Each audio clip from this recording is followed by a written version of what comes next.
Class 12 Hindi elective से डर लग रहा है? Don't fear, Diya's sir is here. Class 12 Hindi elective का एग्जाम 21 फरवरी को होने वाला है और तुम लोगों के लिए हिंदी इलेक्टिव का वायरल क्वेश्चन पेपर आ गया है। यहाँ पर जो क्वेश्चंस बताया जाएगा वही तुम लोगों की एग्जाम में आने वाला है। तो जल्दी से कॉपी कलम ले लो और यहाँ पर जितना क्वेश्चंस बताया जा रहा है हर एक क्वेश्चन को अच्छे से कर लो। यहाँ पर मैं तुम लोगों को यह दीप अकेला, मैंने देखा एक बूंद, बनारस और दिशा चैप्टर का जितना भी वायरल क्वेश्चंस है हर एक क्वेश्चंस बताने वाला हूँ। इसके बाद हमारा और भी वीडियो आएगा, आप लोग हर एक वीडियो को देख लेना जिससे आप लोगों का तैयारी बहुत ही बेहतरीन हो जाएगा। तो चलिए शुरू करते हैं और एक एक करके हर एक क्वेश्चंस को देख लेते हैं। हमारे पास जो चैप्टर है, चैप्टर का नाम है यह दीप अकेला और इस चैप्टर के कवि का नाम है सच्चिदानंद हीरानंद वात्सायन अगई।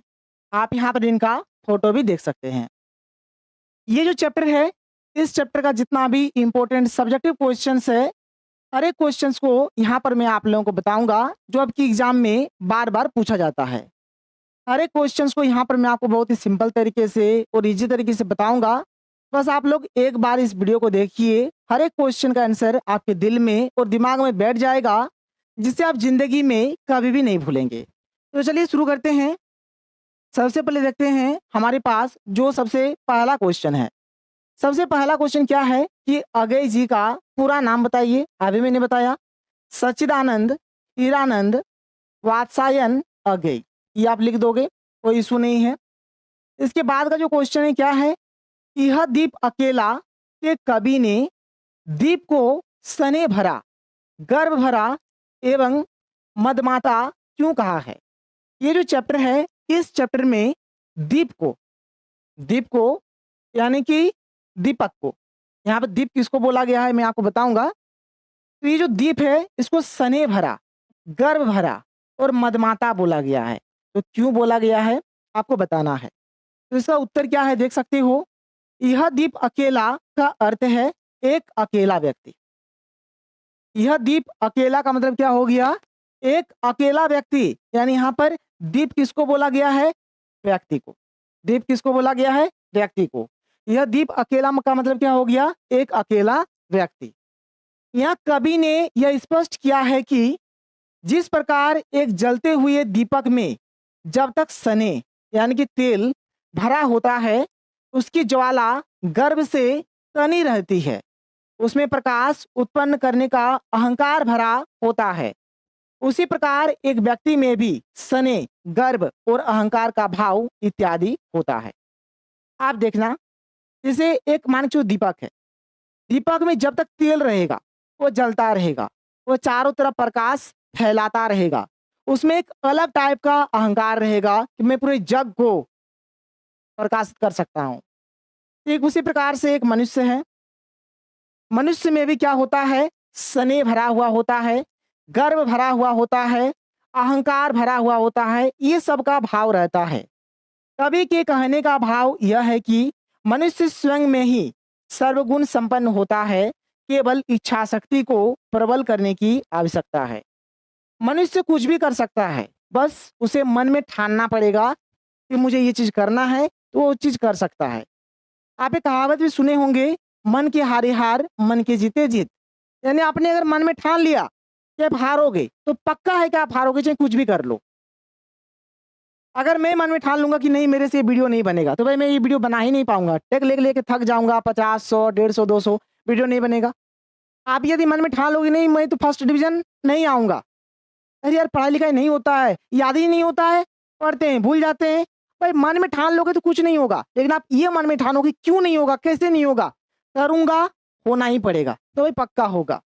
तो वही होता है, यहाँ पर वही चीज बोला गया है कि एक जो दीपक होता है ना, एक जो दीपक होता है, एक जो दिया होता है, एक जो दीप होता है, जब तक उसमें तेल होता है, जब तक उसमें तेल होता है तब तक वह जग को, संसार को प्रकाशित करते रहता है। मतलब उसका ये थिंकिंग मैं पूरे जग को प्रकाशमय कर सकता हूँ। वैसे ही मनुष्य है, मनुष्य में अहंकार है, गर्व है, ठीक है, स्नेह है यानी कि प्यार है। मनुष्य जो होता है, मनुष्य सर्वगुण संपन्न होता है। कोई इंसान, कोई मनुष्य जिस समय जन्म लिया है उसी समय से क ख ABCD बोलना शुरू नहीं कर देता है, उसी समय पहाड़ा गिनती बोलना शुरू नहीं करता है, उसी समय A for Apple, B for boy नहीं बोलता है, सिखाया जाता है, धीरे धीरे उसका विकास होता है। बहुत सारे ऐसे स्टूडेंट होते हैं जो मन में ठान लेते हैं कि मुझे करना और वो करके रहता है। बहुत सारे बच्चे ठान लेते हैं कि नहीं मेरे से होगा ही नहीं, तो उससे जिंदगी में कभी नहीं होगा। वही बात है कि मनुष्य जो होता है वो सर्वगुण संपन्न होता है, बस केवल इच्छा शक्ति को जगाना है। इच्छा शक्ति जगा लो, आप कुछ भी कर सकते हो। ठीक है, इस चैप्टर का मेन उद्देश्य यही है कि आप अपने आप को पहचानो कि आप कितना बड़ा तोप हो। इसके बाद हमारे पास जो अगला क्वेश्चन है, आप यहाँ पर देख सकते हो क्या है, गीत और मोती की सार्थकता किससे जुड़ी है। गीत के बारे में बताना है और मोती के बारे में बताना है। ठीक है, सबसे पहले बात करते हैं गीत की सार्थकता।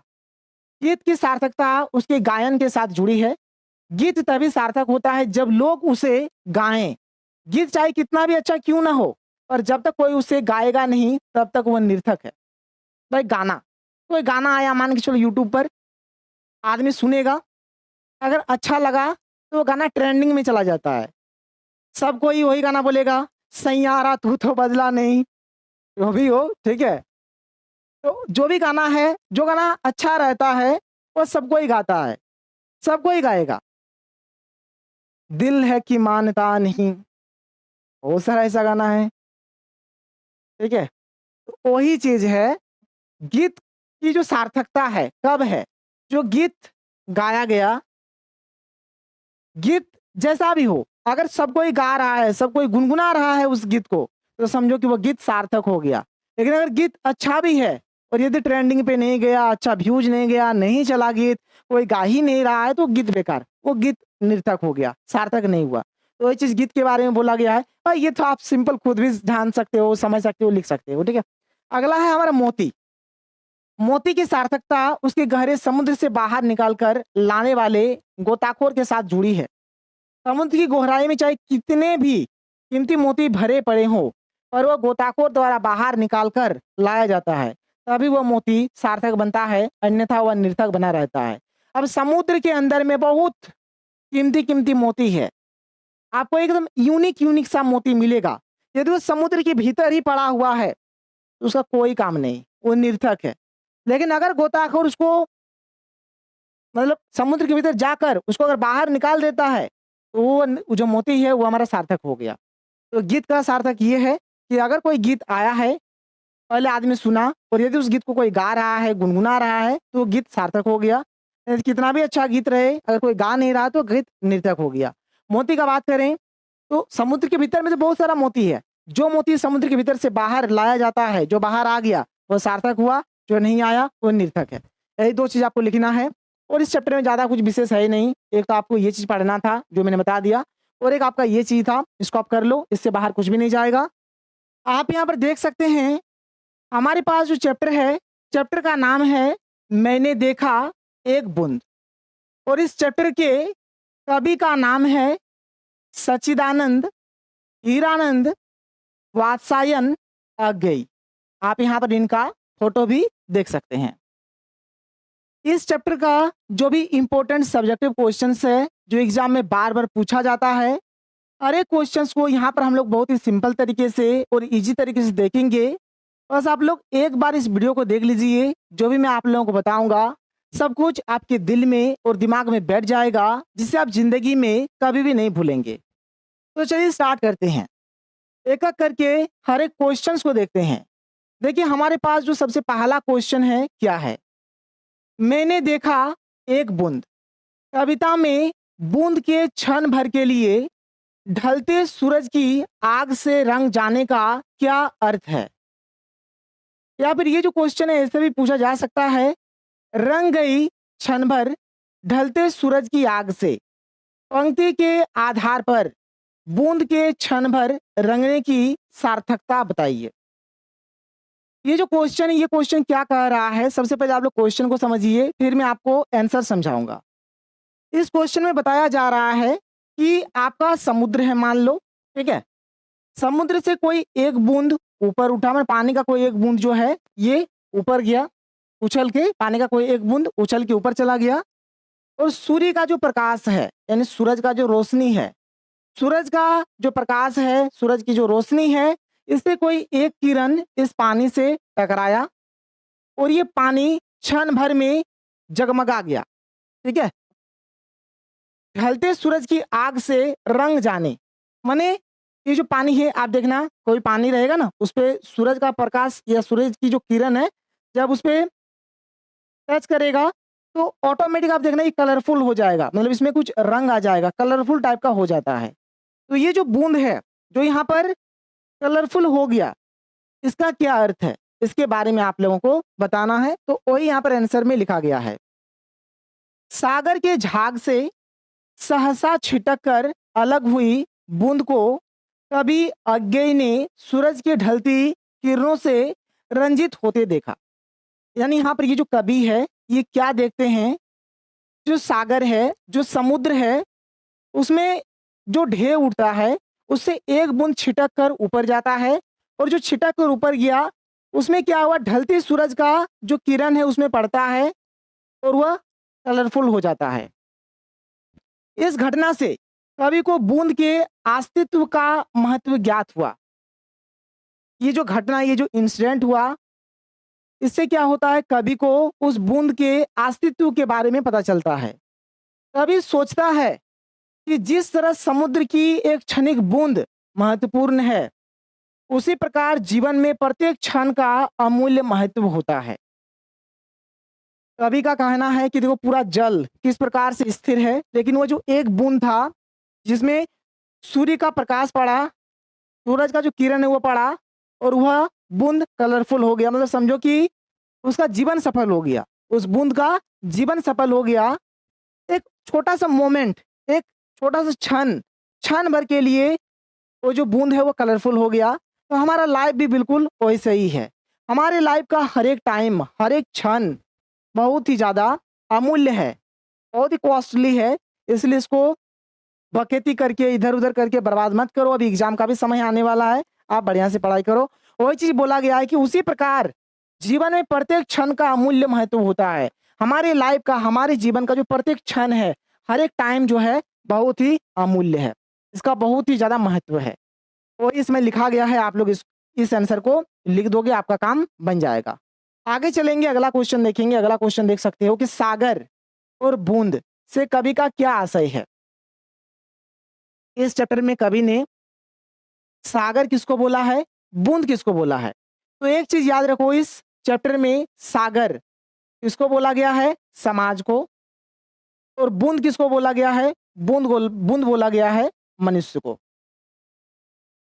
पहले क्वेश्चन देखो, क्वेश्चन क्या बोल रहा है। क्वेश्चन बोल रहा है कि सागर और बूंद से कवि का क्या आशय है। मैंने इस चैप्टर में कवि ने सागर और बूंद किसके लिए यूज किया है, तो सागर का यूज हुआ है समाज के लिए और बूंद का यूज हुआ है मनुष्य के लिए। जैसे हम लोग भी बोलते हैं भाई बूंद बूंद से सागर बना है, तो समझो ना बहुत सारा मनुष्य मिल मिल कर क्या बनता है, एक समाज बनता है। आप ये चीज जानो, जैसे अगर पानी है, मतलब पानी अगर है तो समुद्र का अस्तित्व है, मतलब पानी के लिए समुद्र का अस्तित्व है और समुद्र के अस्तित्व के लिए पानी की आवश्यकता है। उसी प्रकार से मनुष्य का अस्तित्व समाज से है और समाज का अस्तित्व मनुष्य से है। और ये सब चीज आपको लिख देना है। आप देखो, सागर से कवि का आशय समाज से है तथा बूंद का आशय एक मनुष्य से है। यानी सागर माने हो गया समाज और बूंद माने हो गया मनुष्य। जिस प्रकार बूंद बूंद से सागर बनता है, उसी प्रकार से बहुत सारे मनुष्य मिलकर एक समाज का निर्माण होता है। जिस प्रकार अनगिनत बूंदों के कारण सागर का निर्माण होता है, ठीक उसी प्रकार बहुत सारे मनुष्य मिलकर एक समाज का निर्माण होता है। एकदम सिंपल आंसर, एक बार पढ़ोगे तो आपको याद हो जाएगा। यह सागर समाज है और बूंद एक मनुष्य है। एक छोटी सी बूंद सागर के जल से उछलती है और पुनः उसी में समा जाती है। जल के बिना सागर का और सागर के बिना जल का कोई अस्तित्व नहीं है। ठीक उसी प्रकार मनुष्य के बिना समाज का और समाज के बिना मनुष्य का कोई अस्तित्व नहीं है। समाज के बिना मनुष्य का अस्तित्व नहीं है और मनुष्य के बिना समाज का अस्तित्व नहीं है। तो जैसे कि अभी मैंने आपको बताया कि जल के बिना समुद्र का अस्तित्व नहीं है और समुद्र के बिना जल का अस्तित्व नहीं है। ठीक उसी प्रकार समाज है तो मनुष्य है, मनुष्य है तो समाज है। बहुत ही सिंपल सा आंसर है, लिखो और नंबर उठाओ। आगे बढ़ो, अगला क्वेश्चन देखो। अगला क्वेश्चन देख सकते हो क्या है। क्षण के महत्व को उजागर करते हुए कविता का मूल भाव लिखिए। और यहाँ पर एक क्षण, एक मोमेंट का बात किया गया है, एक ऐसा क्षण जो आपकी पूरे लाइफ को बदल सकता है। अब एक छोटा सा मैं एग्जांपल दे रहा हूँ, जैसे मान के चलो आप एग्जाम दे रहे हो, एग्जाम आप जो दोगे, एग्जाम में आपको वही 3 घंटा का समय मिलेगा। ये जो 3 घंटा का समय है ना, जब टाइम एकदम खत्म हो जाएगा, जब थोड़ा सा कुछ समय बचेगा, 5 मिनट 10 मिनट, तो जो 5 मिनट 10 मिनट होता है उसका वैल्यू आपको उस समय समझ में आएगा। यदि आपका कोई क्वेश्चन छूट रहा है, आप कोई क्वेश्चन में आधा ही लिखे हो और उधर से कॉपी लेने के लिए कोई टीचर आ रहे हैं, तो उस समय आपको पता चलेगा कि लाइफ का क्या वैल्यू है, ये समय जो आप देख रहे हो, जो एक क्षण का क्या वैल्यू है। कभी कभार देखना कि कोई इंसान जा रहा है, कहीं जा रहा है कोई इंसान, ठीक है, अब मान के छोटा एक इतना टाइम के लिए, फिर इतना सा क्षण के लिए उसका एक्सीडेंट नहीं हुआ, तो उस आदमी को पता चलेगा कि भाई उस क्षण का कीमत क्या था। वही चीज बताया गया है कि एक ऐसा क्षण, एक ऐसा मोमेंट आप बर्बाद मत करो जहां से आप अपने लाइफ को बदल सकते हो। वही चीज लिखा गया है। यह कविता मनुष्य को क्षण का महत्व बताती है। इस कविता से हमें एक एक क्षण, एक एक टाइम का वैल्यू पता चलता है। कवि देखता है कि समुद्र से जल की एक बूंद अलग होकर सूर्य के प्रकाश से चमक उठती है। विशाल समुद्र से अलग होकर वह बूंद सूरज के रंग से रंग गई। वह समुद्र से मुक्ति पा चुकी थी। इस संसार का प्रत्येक व्यक्ति दुखी है। मनुष्य को इस बूंद की तरह एक ऐसे क्षण का इंतजार करना चाहिए जो इस नश्वर शरीर से मुक्ति दे सके। बात समझ में आ रहा है? वो जो बूंद था ना, उठा, सूरज का प्रकाश उस पर पड़ा, वो चमक गया, कलरफुल हो गया। तो हमारा लाइफ भी बिल्कुल वैसे ही है। हमें हर एक क्षण को, हर एक मोमेंट को अच्छे तरीके से जीना चाहिए, क्योंकि एक मोमेंट हमें मुक्ति दे सकता है। तो इसका आंसर आप लोग इस प्रकार से लिखो, एकदम सिंपल है।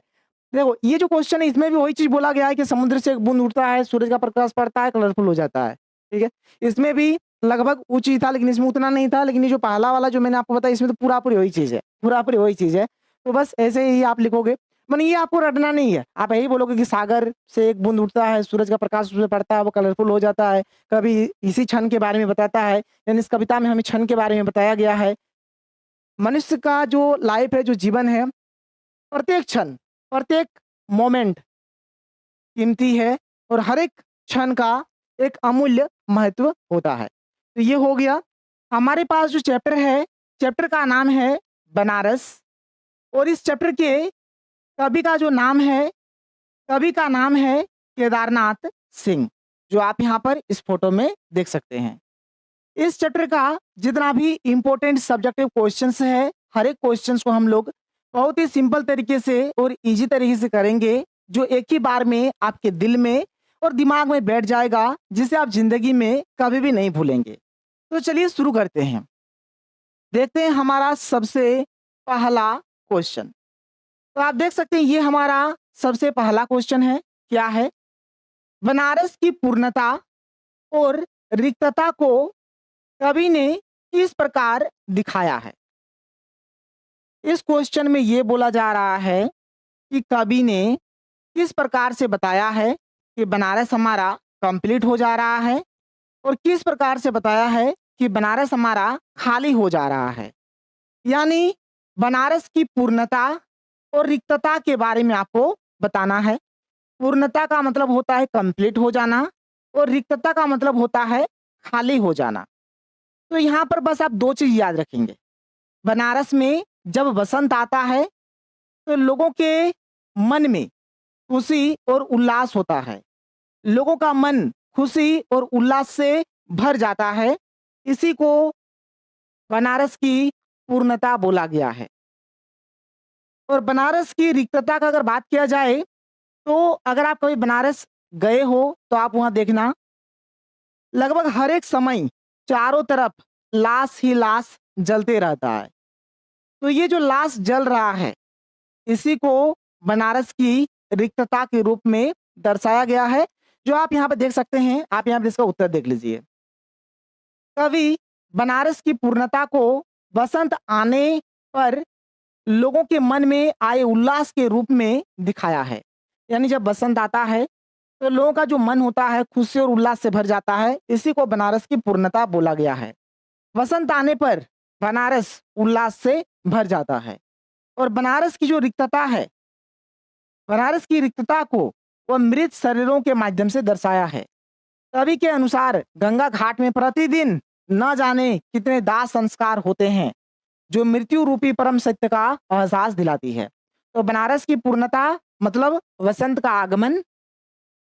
वसंत के आगमन से लोगों का जो मन होता है खुशी उल्लास से भर जाता है। ये हो गया बनारस की पूर्णता। और बनारस की रिक्तता जो मृत शरीर है, प्रत्येक दिन न जाने कितने मृत शरीरों को वहां पर जलाया जा रहा है, इसको बनारस की रिक्तता बोला गया है। आगे चलिए, अगला क्वेश्चन देखिए क्या है, आप देख सकते हैं। बनारस में वसंत का आगमन कैसे होता है और उसका क्या प्रभाव इस शहर पर पड़ता है। ये जो क्वेश्चन इसमें आपको बताना है कि बनारस में वसंत किस प्रकार से आता है और बनारस में जब वसंत आता है तो लोगों पर इसका क्या प्रभाव पड़ता है, क्या इफेक्ट पड़ता है। तो इसका उत्तर आप लोग देख सकते हैं। सभी लोग वसंत के आने की प्रतीक्षा करते हैं। ऋतुओं का राजा जो कि हमारा वसंत है, तो सभी लोग क्या करते हैं, वसंत के आने की प्रतीक्षा करते हैं। वसंत में चारों ओर हरियाली होती है। जब वसंत आता है तो चारों तरफ आपको हरियाली देखने को मिलेगा। आसमान में पक्षी किलकारियां मारने लगते हैं। आसमान में पक्षी चहचहाने लगते हैं, किलकारियां मारने लगते हैं। वसंत में सरसों के पीले खेत दिखाई देते हैं। परंतु बनारस का वसंत अलग प्रकार का होता है। अब वो बात को समझो। हम सभी जानते हैं कि बसंत कुछ इसी प्रकार से होते हैं। नए नए पत्ते पेड़ पौधे में उग जाते हैं, चारों तरफ आपको हरियाली देखने को मिलता है। लेकिन बनारस में ऐसा नहीं होता है।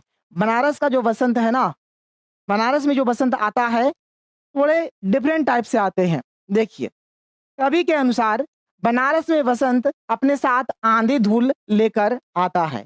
यानी समझो ये कि बनारस में जब पूरा आंधी धूल चले तो समझ जाना कि वहां पे वसंत आ चुका है। बनारस में हर तरफ केवल धूल होती है, मुंह में भी किरकिरी होने लगती है। इसी वजह से बनारस का वसंत अलग रूप से दिखता है। यानी बस जब बनारस में बहुत ही तेज तेज धूल उड़ रहा है तो समझ जाना है कि बनारस में बसंत आ गया है। कवि ने कुछ इस प्रकार से बनारस के बसंत को डिफाइन किया है। और एक चीज आप गौर करो, जब आप कहीं जा रहे हो पूरा धूल उड़ रहा है, पूरा फेस पे लग रहा है, तो आपको एकदम आपका किरकिरा हो जाएगा, आपका मूड किरकिरा हो जाएगा। तो वही चीज यहाँ पे लिखा गया है कि उसका क्या प्रभाव इस शहर पर पड़ता है, तो मुंह में किरकिरी होने लगता है और मूड एकदम तहस नहस हो जाता है। आप देखना ना कैसा हो जाएगा, आंख वगैरह एकदम, मुंह वगैरह एकदम धूल से भर जाएगा। वो चीज में लिखा गया है जो आप लोगों को इसमें लिख देना है। तो ये हो गया इस क्वेश्चन का आंसर। आगे बढ़ेंगे, आगे देखो अगला क्वेश्चन। खाली कटोरों में वसंत का उतरना से क्या आशय है। यानी खाली कटोरों में क्या हुआ है, वसंत उतर गया है। इसका मतलब आप लोगों को बताना है।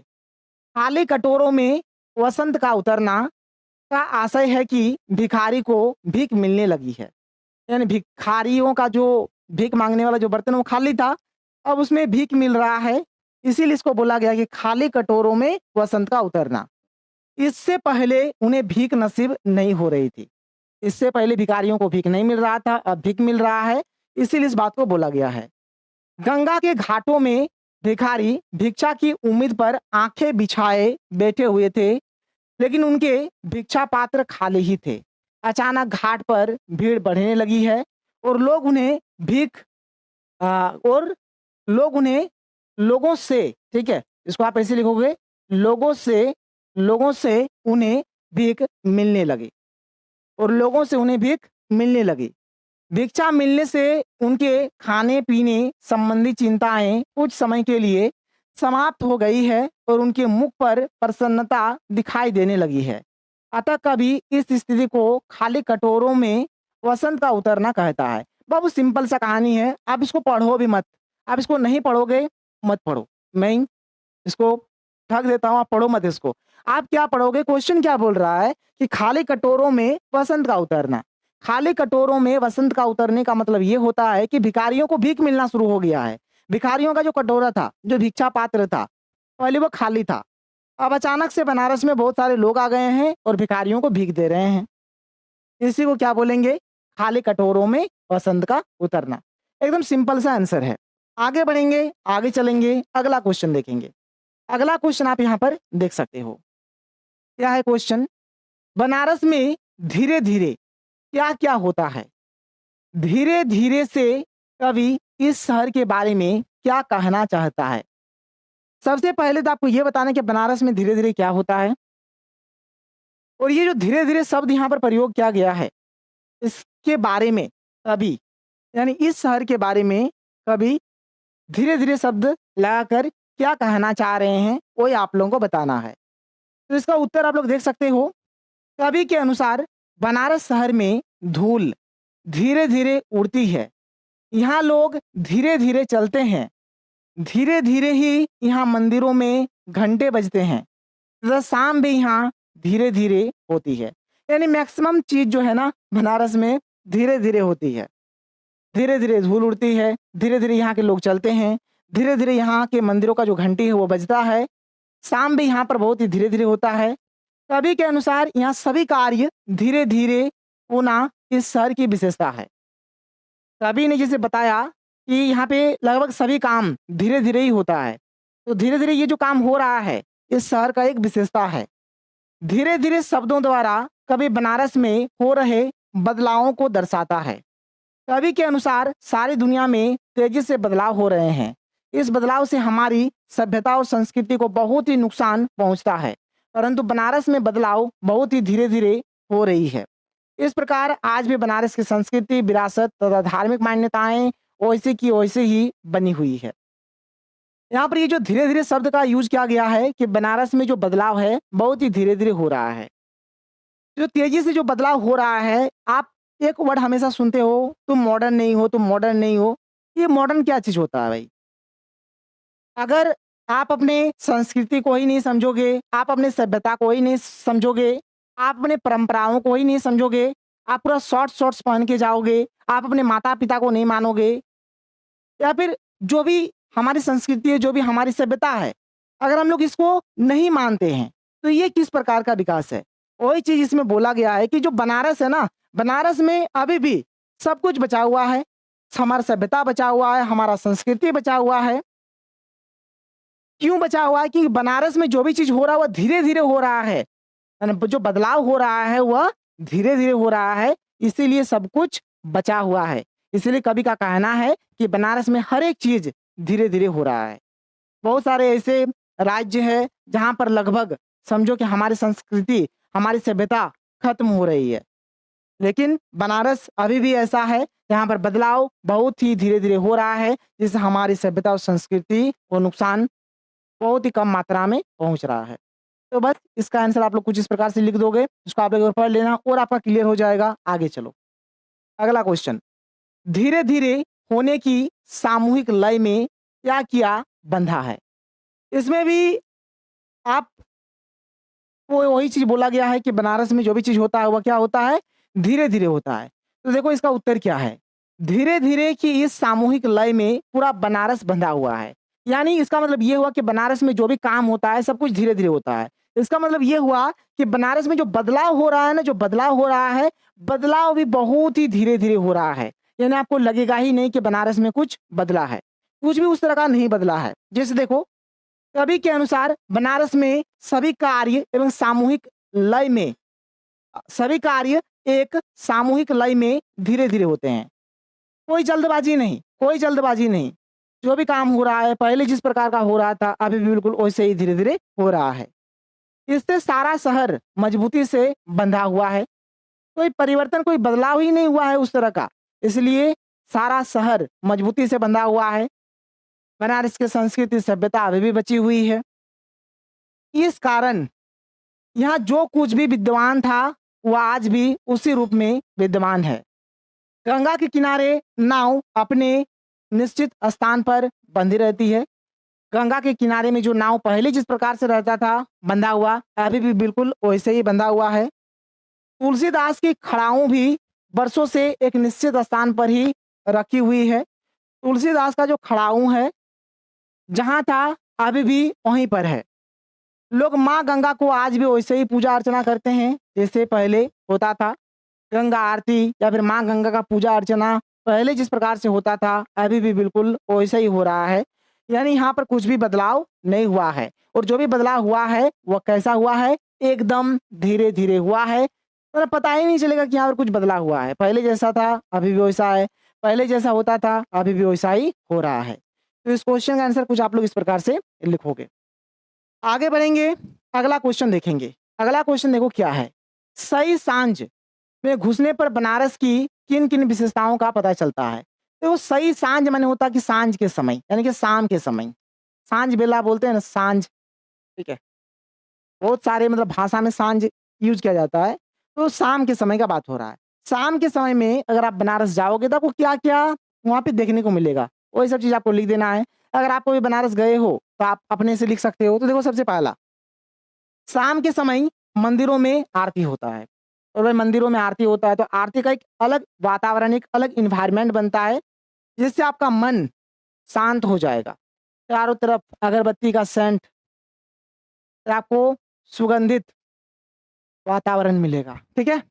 जो वातावरण होगा वो सकारात्मक हो जाएगा, पूरा पूरी पॉजिटिव वातावरण हो जाएगा, कोई नेगेटिव मन में थॉट्स आएगा ही नहीं। दूसरा है, चारों तरफ दिए जलते हैं जिससे पूरा बनारस प्रकाशमय हो जाता है। चारों तरफ आपको दिए जलते हुए मिलेंगे जिससे क्या होगा, पूरा बनारस प्रकाशमय हो जाएगा। गंगा आरती का दृश्य अत्यंत मनमोहक होता है, भाई गंगा आरती देखने लायक है, मन एकदम मन को मोह लेगा, बहुत ही मनमोहक होता है, बहुत ही आकर्षक होता है। गंगा के घाटों में कहीं पूजा का शोर है तो कहीं सबों का दाह संस्कार होता है, जो हमें जीवन के कड़वे सत्य के दर्शन कराता है। कहीं पर पूजा हो रहा है तो कहीं पर लाश जलाया जा रहा है, और ये हमारे जीवन का एक परम सत्य है। जो इंसान जन्म लिया है वो पक्का मरेगा, चाहे आज मरे, चाहे कल मरे, चाहे अभी मरे, मतलब मरेगा, मतलब मरेगा। ये हमारे जीवन का परम सत्य है। अगला है, चारों तरफ घंटियां बजती है, धूप, अगरबत्ती, कपूर इत्यादि का सुगंध पूरे वातावरण को सुगंधित कर देती है। तो ये सब आप लोग लिखोगे, बहुत ही सिंपल सा, मतलब आप समझो ना, आप गंगा आरती देखने गए हो, जो जो आपको दिख रहा है वहां पे सारा यहाँ पे लिख दो, आपका हो गया आंसर। रटना थोड़े ना है। अगला क्वेश्चन हमारे पास क्या है, आप देख सकते हो। बनारस शहर के लिए जो मानवीय क्रियाएं इस कविता में आई है उनका व्यंजनार्थ स्पष्ट कीजिए, ठीक है। कौन कौन सी मानवीय क्रियाएं आई है इस चैप्टर में वो आपको लिख देना है। सबसे पहला है, इस महान और पुराने शहर की जीभ किरकिराने लगती है। मैंने आपको स्टार्टिंग से ही पढ़ाया, इसमें बताया कि बनारस शहर में जब बसंत आता है तो अपने साथ धूल लेके आता है, और इतना ज्यादा धूल उड़ता है, और धूल उड़ेगा तो क्या होगा, आपका जो पूरा मूड है वो किरकिरा कर देगा। वही चीज इसमें लिखा गया है, वही चीज को लिखा गया, देख लो। इसमें व्यंजनार्थ है कि बनारस में धूल भरी आंधी चलने से इस शहर के गली मोहल्लों में धूल ही धूल नजर आती है, जिससे किरकिराहट पैदा होती है, मतलब एकदम मूड किरकिरा हो जाएगा। अगला है, अपनी एक टांग पर खड़ा है यह शहर, अपनी दूसरी टांग से बिल्कुल बेखबर। मतलब ऐसा बोला जाता है कि वह जो बनारस शहर है ये एक टांग से खड़ा है और दूसरे टांग से ये बेखबर है। इसमें व्यंजनार्थ है कि बनारस आध्यात्मिकता में इतना डूबा हुआ है कि उसे हो रहे बदलावों के विषयों में ज्ञान ही नहीं है। और बनारस पहले जिस प्रकार से था अभी भी वैसे ही है, कुछ खास बदलाव नहीं हुआ है। इसीलिए यहाँ पर यह चीज बोला जा रहा है कि अपनी एक टांग पर खड़ा है यह शहर, अपनी दूसरी टांग से बिल्कुल बेखबर। यानी दुनिया किस प्रकार का डेवलप कर रहा है, दुनिया में किस प्रकार का बदलाव हो रहा है, किस प्रकार से संस्कृति सभ्यता नष्ट हो रही है, मतलब समझो कि ये सबसे ये बेखबर है। तो ये हो जाएगा इस क्वेश्चन का पूरा पूरी आंसर। हमारे पास जो चैप्टर है, चैप्टर का नाम है दिशा, और इस चैप्टर के जो कवि का नाम है, कवि का नाम है केदारनाथ सिंह।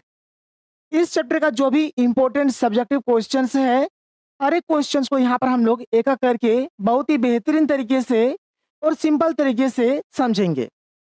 तो देखिए, हमारे पास जो सबसे पहला क्वेश्चन है आप यहाँ पर देख सकते हैं, दिशा कविता के तथ्य पर विचार करें।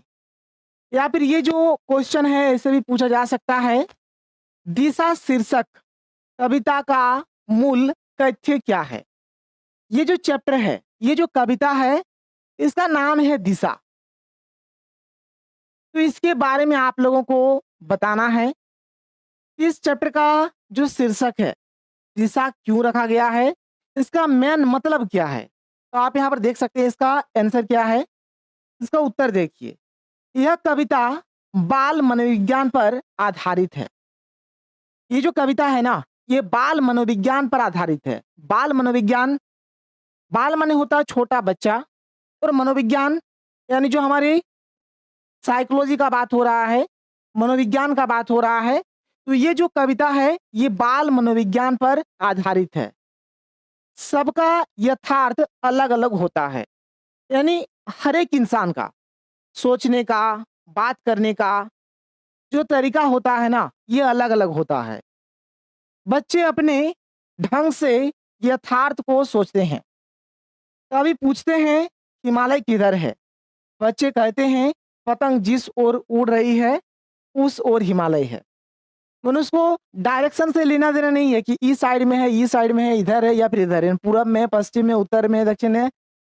ऐसे बच्चा नहीं बोल रहा है। बच्चा क्या बोल रहा है, जिधर पतंग उड़ के चला गया है बोल रहा कि हाँ उधर हमारा हिमालय है, वो चीज में बोला गया है।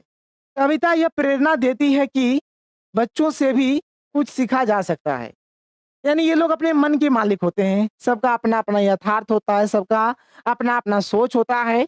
बच्चे यहाँ पर पतंग के अनुसार उनका पतंग जो है, उनका पतंग जो है कट के जिस ओर जा रहा है, बच्चा बोल रहा है कि उधर हिमालय है। उसको कोई डायरेक्शन से लेना देना नहीं है कि इधर हमारा हिमालय है या फिर इधर है या फिर इधर है या फिर इधर है।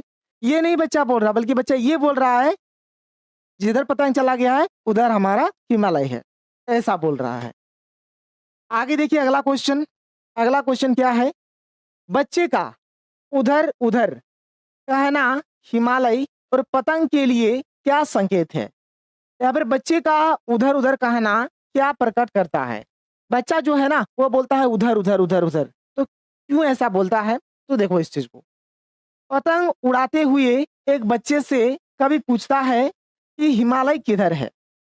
पतंग उड़ा रहा है बहुत सारा बच्चा, तो कभी आके पूछता है कि हिमालय किधर है। इसके उत्तर में बच्चा अपनी भागी जा रही पतंग की ओर संकेत करते हुए कहता है उधर उधर। मतलब बच्चा को डायरेक्शन से कोई लेना देना नहीं है कि पूरब तरफ है, पश्चिम तरफ है, उत्तर तरफ है, दक्षिण तरफ है, कुछ ऐसा नहीं बोल रहा है। उसका पतंग कट कर जिधर की ओर भाग रही है, बच्चा बोल रहा है कि उधर ही हिमालय है। बच्चे का उधर उधर कहना यह प्रकट करता है कि हर व्यक्ति का अपना अपना यथार्थ होता है और बच्चे यथार्थ को अपनी दृष्टिकोण से देखता है। यानी सबका अलग अलग थिंकिंग होता है, सोचने का सबका अलग अलग तरीका होता है। बच्चा यहाँ पर किसको यथार्थ मान के चल रहा है कि बोल रहा है कि पतंग जिधर है उधर ही हिमालय है। यानी पतंग जो भाग रही है ना उसको ये अपना यथार्थ मान के चल रहे हैं। इसका आंसर आप लोग इस प्रकार से लिखोगे। आगे देखो अगला क्वेश्चन, आप देख सकते हो, मैं स्वीकार करूं मैंने पहली बार जाना हिमालय किधर है। इसको आप किधर लिखोगे, ठीक है, किधर किधर है। प्रस्तुत पंक्तियों का भाव स्पष्ट कीजिए। ये जो लाइन आप लोग देख पा रहे हो, इस लाइन के बारे में आप लोगों को बताना है। इस लाइन के बारे में आप लोगों को यहाँ पर बताना है, मैं स्वीकार करूं मैंने पहली बार जाना हिमालय किधर है। यानी जो कवि थे ना, जो कवि थे उनको शुरू से ही पता है कि हिमालय उत्तर दिशा में है। हिमालय किधर है, उत्तर दिशा में है। लेकिन बच्चों से इनको पता चलता है कि हिमालय तो उत्तर दिशा में नहीं है, जिधर पतंग उड़ के चल गया है उस साइड में हिमालय है। तो देखो इसका उत्तर कुछ उसी प्रकार से लिखना है। प्रस्तुत पंक्तियों का भाव यह है कि लेखक कहता है मैं पहले समझता था कि मैं जानता हूं हिमालय कहाँ है, अर्थात मुझे मालूम था कि हिमालय उत्तर दिशा में स्थित है। यानी कभी पहले ये जानता था, उनको ये लगता था कि हिमालय जो है ना ये उत्तर दिशा में है, परंतु बच्चे से इसके बारे में पूछने से पता चला कि यह विपरीत दिशा में है। लेकिन बच्चों से जब पूछा गया कि हिमालय किधर है तो उनको पता चला कि अरे ये तो उल्टा दिशा में है, मतलब उत्तर दिशा में नहीं है, ये उल्टा दिशा में है। बच्चे सोच समझ के नहीं बोल रहे हैं, बस ये इसलिए बोल रहे हैं कि पतंग जो है दूसरे साइड में उड़ के कट के चल गया, इसीलिए वो बोल रहा है कि उधर हिमालय है। इससे पता चला कि मैं गलत हूँ। कभी को लगता है कि अरे यार मैं तो पहले गलत सोच रहा था, मैं तो गलत हूँ। बच्चे के लिए उसकी पतंग बहुत महत्वपूर्ण थी। भाई बच्चा है वो क्या समझेगा? उसके लिए तो पतंग ही ज़रूरी है। कोई भी डायरेक्शन में तुम जाओ उसको क्या लेना देना? पतंग ज़रूरी है। हिमालय की दिशा से उसे कोई लेना देना नहीं था। जिस तरफ पतंग जा रही थी, बच्चा उसी ओर दिशा बता रहा था। माने जिधर पतंग जा रही है, बच्चा वही डायरेक्शन में दिशा बता रहा है। अतः हर मनुष्य का सोचने समझने का नजरिया तथा उसका यथार्थ अलग-अलग होता है। उसी के आधार पर वो तय करता है कि क्या सही है, क्या गलत है। यानी जो बच्चा है, उनको कुछ समझ में नहीं आ रहा कि वो सही बोल रहा है, गलत बोल रहा है। बस वो पतंग देख रहा है, वो डायरेक्शन बता रहा है। तो उसके अकॉर्डिंग पतंग महत्वपूर्ण है। तो ये जो चैप्टर है हमारा कुछ इसी प्रकार से, एक पतंग का पूरी कहानी है और ये हमारे इस चैप्टर का लास्ट क्वेश्चन है। तो ये चैप्टर हमारा यहाँ पर खत्म हो जाता है। तो चलो मिलते हैं हम लोग अगले वीडियो में। Thank you. जय हिंद।